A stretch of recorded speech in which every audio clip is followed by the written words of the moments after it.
A Carol Brígido está aqui esperando para participar conosco. Depois a gente fala mais, com certeza vai voltar a falar sobre esse assunto. A Carol tem uma coluna no nosso site, fala um pouco sobre o judiciário, né? A gente falou agora há pouco sobre benefícios do judiciário e tal, mas a pauta da Carol é outra. A pauta do Supremo adia julgamento das bets para 2025, mas pode vir liminar antes, né? As apostas também estão aí nessa questão toda envolvendo problemas econômicos, né? Na pauta da economia, porque gera receita, mas tem muita gente endividada. Deve acontecer só em 2025, só que para resolver tem uma liminar que pode vir e trazer para 2024 já alguma definição. Isso que eu entendi, Carol, mas quem vai contar é mais você que está ao vivo aqui com a gente. Carolina Brígido, ao vivo de Brasília. Boa noite, Carol. Boa noite, Diego. Boa noite, Thales. Boa noite, coach, e a todos que estão nos acompanhando nessa terça-feira.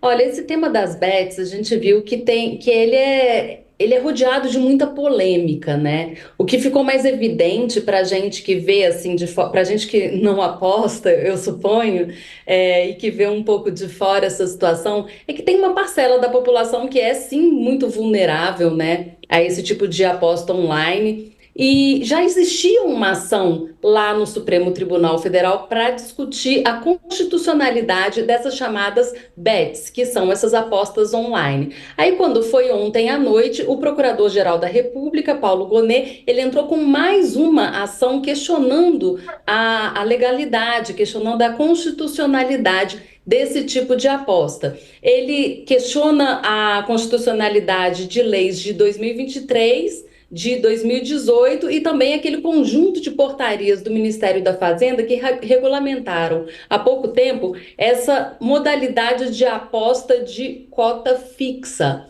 Então, é uma ação mais abrangente. Ontem e hoje tiveram audiências públicas no Supremo Tribunal Federal para debater esse assunto. O ministro Luiz Fux, depois da audiência pública de ontem, ele falou o seguinte, que ele ficou sensibilizado com os argumentos dos especialistas que estavam ali e acha que essa decisão precisa ser tomada com urgência, só que não é mais possível julgar nesse semestre. Por quê? Porque vai ter agora, no fim desse mês de novembro, uma pauta que vai ocupar bastante tempo do Supremo Tribunal Federal, mais de um dia de julgamento, que é aquela pauta sobre regulamentação de plataformas de internet. Também outro tema super espinhoso que o STF tem adiado ao longo dos últimos anos e agora resolveu encarar. E a partir do dia 20 de dezembro, por falar em privilégio do judiciário, começa o quê? As férias. A chamada, na verdade, férias coletivas, né? Porque é um recesso do judiciário. E aí o judiciário só volta a funcionar a partir de fevereiro do ano que vem. Então, não vai dar tempo de julgar nesse ano essa questão das bets. O ministro Luiz Fux disse que esse tema vai ser encarado pelo Supremo no ano que vem, só que até o julgamento do plenário, o ministro Luiz Fux pode dar algum tipo de liminar para poder mitigar esses estragos que as bets estão fazendo no bolso de vários brasileiros que a gente tem acompanhado.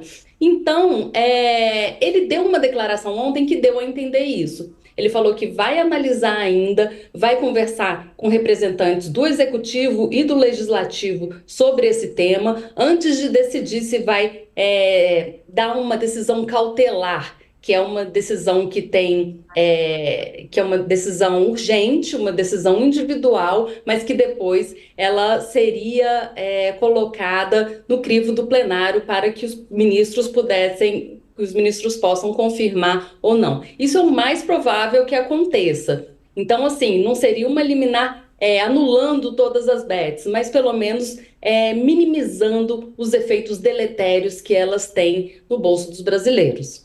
Boa, Carol. Carol, qual é a tendência hoje no plenário do Supremo, numa decisão definitiva? Você acha que existe alguma possibilidade de proibir de uma vez essa praga que representa as bets na vida das famílias, na vida do país? Existe essa possibilidade de proibir a prática disso, como já foi no Brasil durante muito tempo?